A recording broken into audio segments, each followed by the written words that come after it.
The history of Sneem, County Kerry. Topics: Sneem, the famine and seeds of resistance. Sneem's role in the War of Independence. Famous people in the history of Sneem. Ballad of Sneem.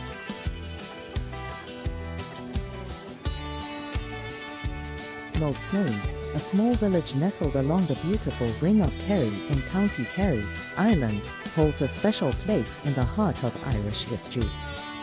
Not only is it a village with a rich cultural heritage, but it also played a crucial role during one of Ireland's most turbulent times, the Irish War of Independence.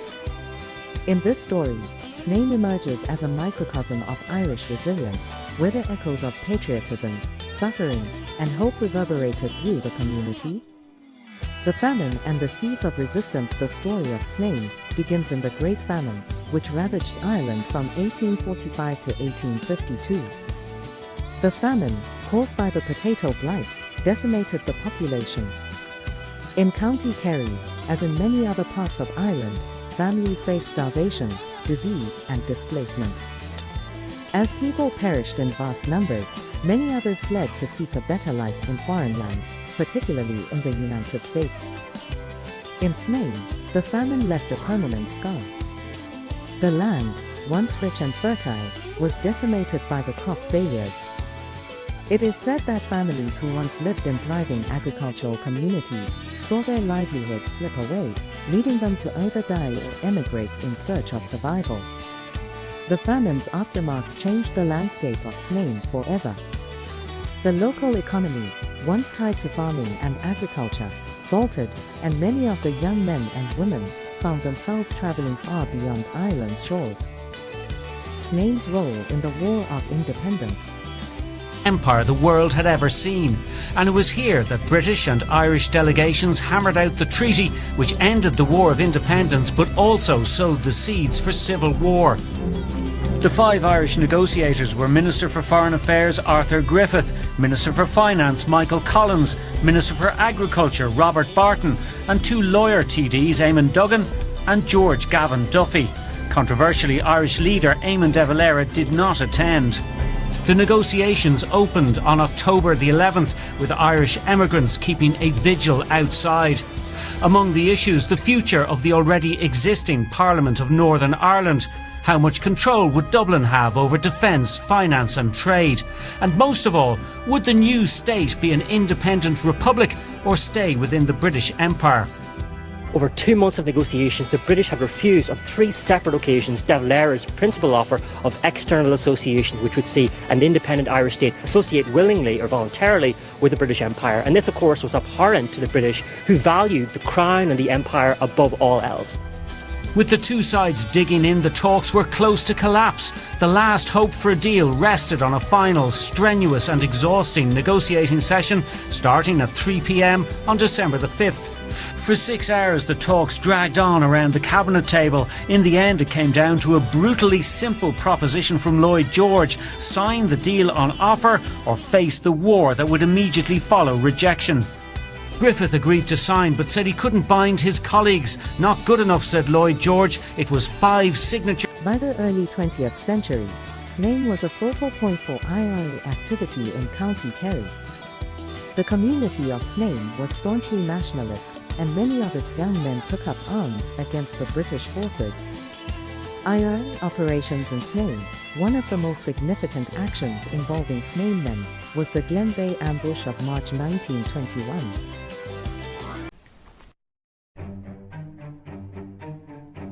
Barry dispersed his charges thus. He stood at the command post. Hidden behind him were the experienced Jim Spud Murphy, John the Flyer Nyan, and Mick O'Herlihy. Close beside the command post, with a commanding viewpoint on a high rocky knob, were Section 1, consisting of 10 men. Section 2, another 10 men, were located around 150 yards further northwest on a rocky outcrop on the bend of the road. Michael McCarthy was in charge here. Michael McCarthy, Jack Lorden, Jack Hennessy and Tim Crowley operated an exposed position just a few feet from the roadside in a hollow in the rock they called the Hole. They built themselves a stone wall with firs stuck in between as camouflage in an effort to conceal themselves. Number 3 section was divided. Stephen O'Neill, along with 6 riflemen, occupied a chain of rock south of the road. Their main purpose was to make sure nobody could shelter on that side of the road. They were warned of the possible danger of crossfire from them hitting their comrades, so they had to be particularly careful.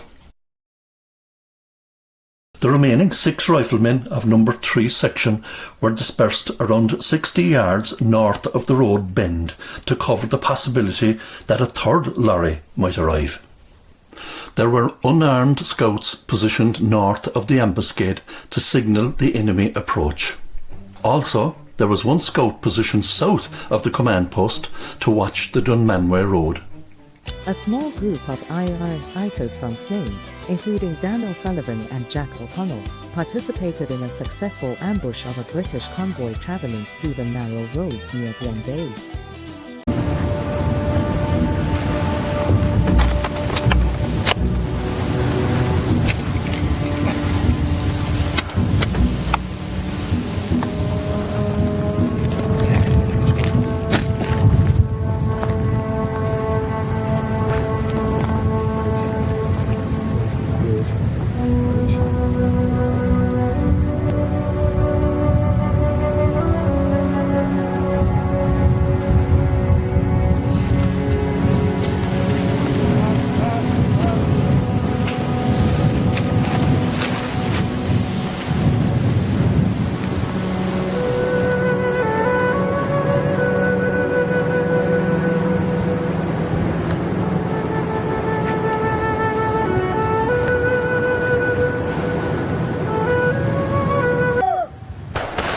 Get in!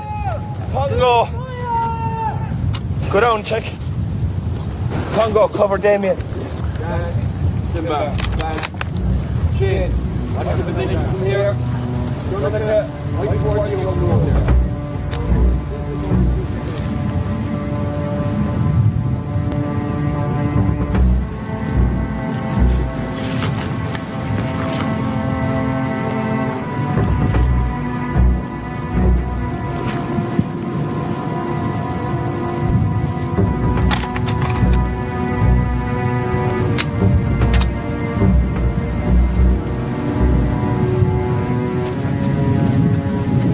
Another critical moment came in July 1920, when the IRA launched an attack on the Royal Irish Constabulary (RIC) barracks in Sneem.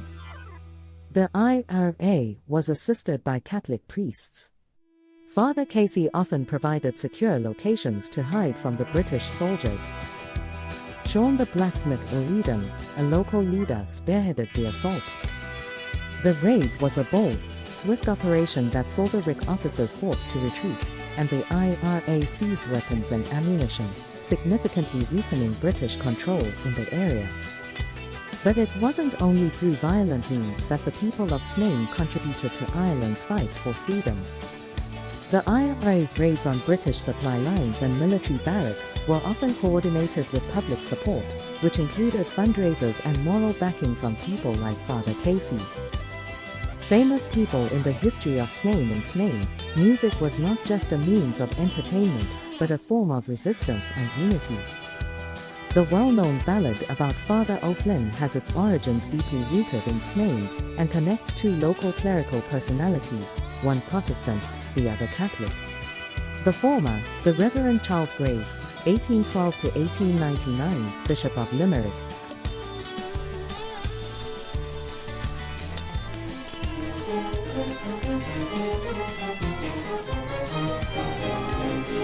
Of priest we can offer a charming variety, renowned for learning and piety. Still an advance without impropriety, Father Flynn is a flower of them all. He's a health to you, Father Flynn. Thank you again. Powerfulest preacher and the tenderest taster, and kindliest stranger in all the Donegal. Don't talk of your Protestant tailors of Trinity, famous forever at Greek and Latinity, Gad and the Gibbles and all the divinity, Abra pleaded my cares them all. Come, I venture to give me my word, never the likes of his logic was heard.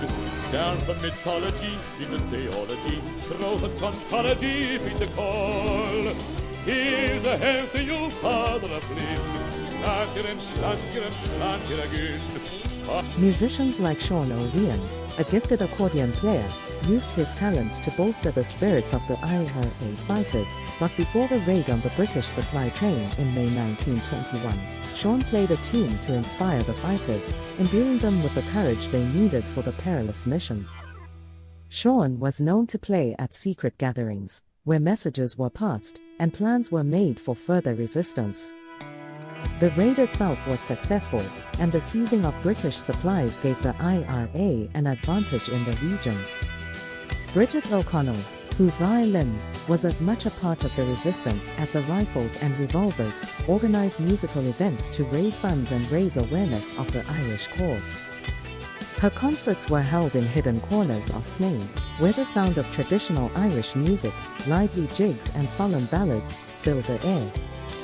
These performances were a direct challenge to British control, as they celebrated Ireland's heritage and the unbreakable spirit of its people. The bronze statue in honor of Steve Crusher Casey, a legendary rower and boxer. In 1982, Casey was awarded the Irish Hall of Fame award by 1956 Olympic gold medalist Ronnie Delaney. The award World Heavyweight Championship 6 times. The people of Sneem, although living in a small and remote village, showed an unwavering dedication to their nationalist cause. Following the end of the Anglo-Irish War in 1921 and the subsequent signing of the Anglo-Irish Treaty, many from Sneem, including those who had emigrated to Boston, celebrated the hard-fought victory. They returned to Ireland or sent support to the nascent Irish state, having played their parts in the establishment of a free Ireland.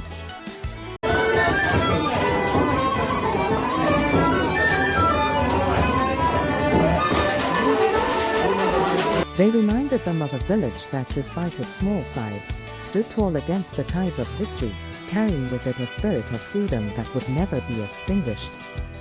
In the story of Sneem, Father Peter Casey, and the musicians, we find the intersection of culture, resistance, and identity, a village's defiance in the face of tyranny, and the indomitable will of a people who refuse to be silenced.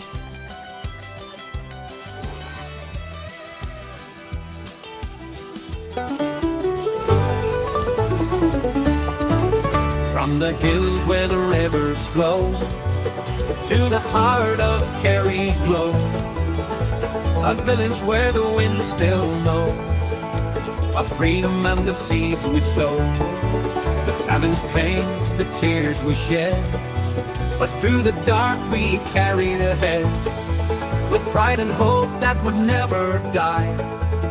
As the winds of change whispered high, oh, the echoes of Sneem in the heart of the fight, with Father Casey and the brave in the night.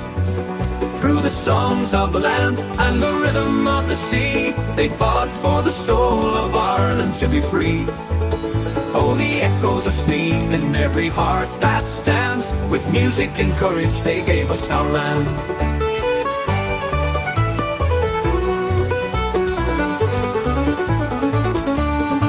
The streets rang with the sounds of pride. The IRA march they never hide. In silence they'd wave rifles in hand for the freedom of their land. With hearts of fire they made their stand. The brave of Kerry took command. Oh, the echoes of Sneem in the heart of the fight, with Father Casey and the brave in the night. Through the songs of the land and the rhythm of the sea, they fought for the soul of Ireland to be free. Oh, the echoes of Sneem in every heart that stands, with music and courage they gave us our land.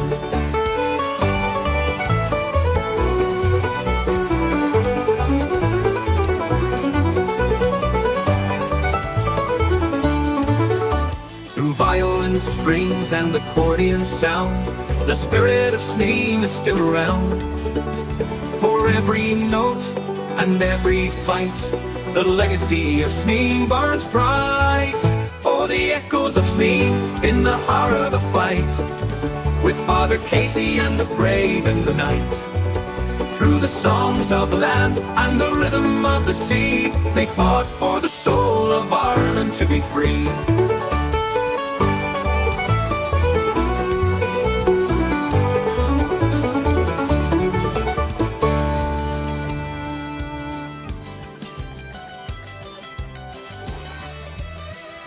Through violin strings and accordion sound, the spirit of Sneem is still around. For every note and every fight, the legacy of Sneem burns bright.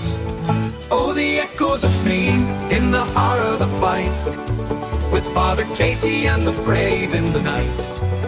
Through the songs of the land and the rhythm of the sea, they fought for the soul of Ireland to be free.